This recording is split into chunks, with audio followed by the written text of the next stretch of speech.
नमस्कार प्रेक्षकांनो, मालिकेच्या पुढील काही भागांमध्ये आपल्याला खूपच जबरदस्त असा ट्विस्ट पाहायला मिळणार आहे.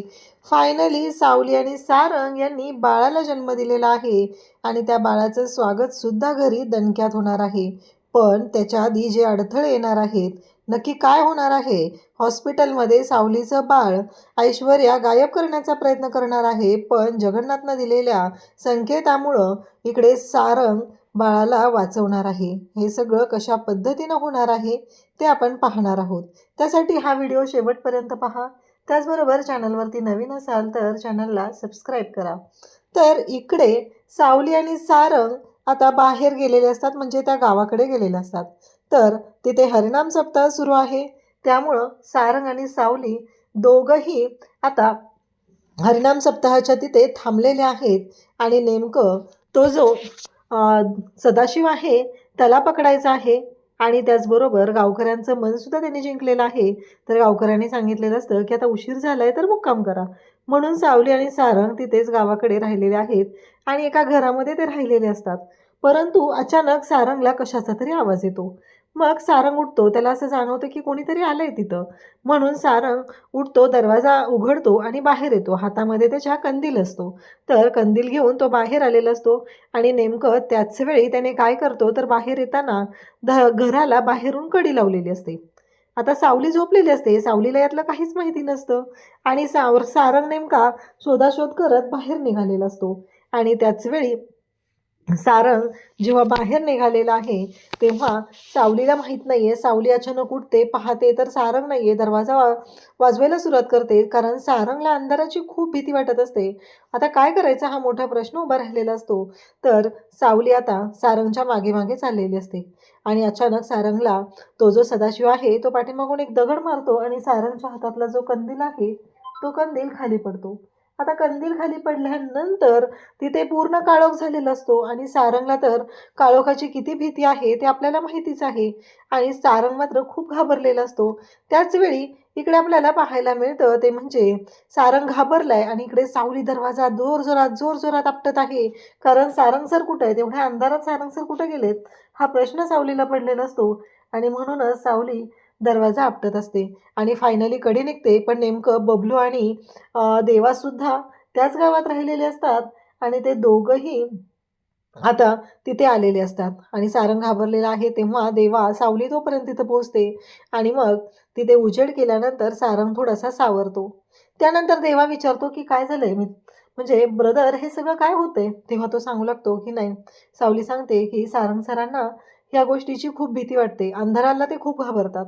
त्यांना तो फोबिया आहे. हे ऐकल्यानंतर आपल्याला पाहायला मिळतं की देवा म्हणतो की ठीक आहे, घाबरू नको सारंग. मग सावली सारंगला घेऊन येते. परंतु आता सावलीच्या डोक्यातले हे विचार काही केले जात नसतात. आता सावली आणि सारंग दुसऱ्या दिवशी गावी इकडे येतात घरी. आणि मग घरी आल्यानंतर सावली आणि सारंग कोणाला काहीच सांगत नाहीत. पण बबलू, सोहम यांना सगळं हे माहिती असतं.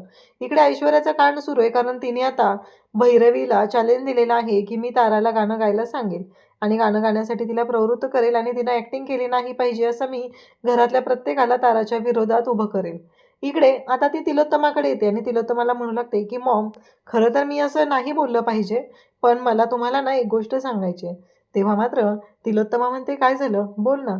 तेव्हा ती सांगते की मॉम, तारा जे काही करते ना ते मला तर काही पटत नाही आहे. म्हणजे आता तुम्ही बघा, ऑलरेडी ती गायिका आहे आणि आता जर तिने काही असा गोंधळ घातला तर काय होईल तुमच्या लक्षात येतंय का, असं ती सांगू लागते.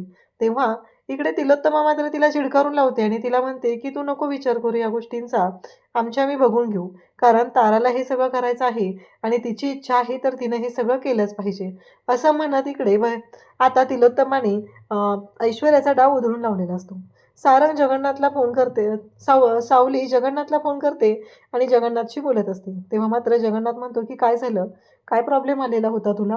आणि त्याच वेळी इकडे आपल्याला पाहायला मिळतं की इकडे सावली म्हणत असते की जगन्नाथजी, काल पण तोच प्रॉब्लेम झालेला आहे. सारंग सरांची तब्येत पुन्हा बिघडलेली होती आणि त्यांना अंधाराची भीती वाटते. तेव्हा जगन्नाथ म्हणतो की सावली, आता याच गोष्टीवर एकच उपाय आहे, ते म्हणजे तुमच्या दोघांमध्ये तिसरा येणं, म्हणजेच मेहेंदळेंच्या घरी वारस येणं. तुम्हाला दोघांना आई बाबा व्हावं लागेल, तेव्हा सारंगची ही भीती निघून जाईल. हे ऐकल्यानंतर सावली आता सारंगशी बोलू लागते आणि सारंग म्हणतो, अगं बायको, मी तर किती दिवस झालं तुला म्हणतोय, तू आत्ता म्हणतेस का? शेवटी सावली म्हणते की हो सारंग सर. सावलीला नको वाटत असतं कारण तिला तिच्या आवाजाचं सत्य सारंगला सांगायचं असतं. परंतु आता सावलीच्या पुढे कोणताच पर्याय राहत नाही आणि म्हणून सावलीने हा निर्णय घेतलेला असतो. आणि फायनली सारंग आणि सावली यांची गुड न्यूज येते. अमृताची गुड न्यूज असते ऑलरेडी. तिला 5वा महिना चालू असतो आणि सावलीची. खरं तर तिलोत्तमाला मात्र खूप आनंद झालेला असतो. आता ऐश्वर्याला खूप राग येत असतो. तिलाही आई व्हायचं असतं. तिलाही घरातल्यांचा मान मिळवायचा असतो. आता ह्या दोघीजणी आई होणार म्हटलं की आता मात्र ऐश्वर्याची वाट लागणार असते. तिला भीती वाटायला लागलेली असते की हे सगळं काय घडतंय, माझ्या बाबतीत हे सगळं चुकीचं होतंय असं तिला वाटत असतं. आणि मग सारंग आणि सावली दोघंही त्यांचं रेग्युलर चेकअप सुरू असतं. ऐश्वर्या वेगवेगळे कांड करत असते आणि त्यानंतर आता सावलीची प्रीमॅच्युअर डिलिव्हरी होते आणि मग सावलीला अचानक हॉस्पिटलला ॲडमिट केलेलं असतं. आणि त्याचवेळी सावलीच्या बाबतीत अचानक काहीतरी गोष्टी घडतात आणि तिला प्रीमॅच्युअर डिलिव्हरी होते आणि सावलीला बाळ होतं, म्हणजेच मुलगा होतो. परंतु ऐश्वर्याला खूप राग आलेला असतो आणि आता हे सावलीचं बाळ या घरात येता कामा नये यासाठी तिचं कांड सुरू झालेलं असतं. आणि त्यासाठी तिने हॉस्पिटलमधून सावलीच्या बाळाला पळवण्याचा निर्णय घेतलेला असतो. आणि सावली झोपलेली असते. सारंग बाहेर कामासाठी आलेला असतो आणि सावलीजवळ कोणीच नसतं. या संधीचा फायदा घेत ऐश्वर्या तिथं असते. घरातल्यांना तर असं वाटतं की ऐश्वर्या तिथं आहे, आता घरातलीच आहे ती. परंतु सारंगला तेवढ्यात जगन्नाथ फोन करतो आणि हॉस्पिटलमध्ये काहीतरी विचित्र घडणार आहे, तू लवकरात लवकर जा असं सारंगला सांगितलं जातं. सारंग हॉस्पिटलमध्ये जातो आणि पाहतो तर काय, सावलीच्या शेजारी बाळ नाही आहे. सावली उठलेली आहे, ती रडत आहे, बाळ कुठं आहे, माझं बाळ कुठं आहे असं म्हणत ती ओरडत असते. आणि तेव्हा मात्र सारंग आणि जगन्नाथसुद्धा स्वतः तिथं पोहोचलेला असतो.